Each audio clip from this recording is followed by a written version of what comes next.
உங்கள் வீட்டில் ரோஜா செடி வந்து அப்படியே வாடி வதங்கி பூ துளுக்காமலே இருக்குங்களா? ஒரு ஐடியா சொல்கிறேன் பாருங்கள்.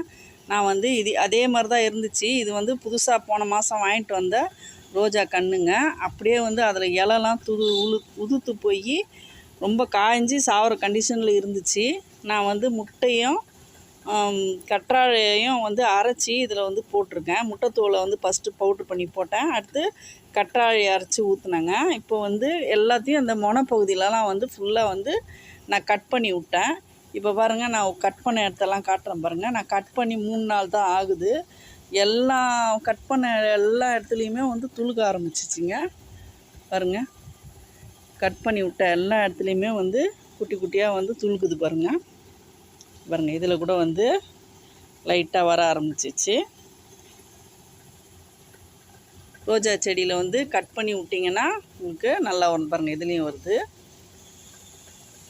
நீங்களும் ட்ரை பண்ணுங்கள்.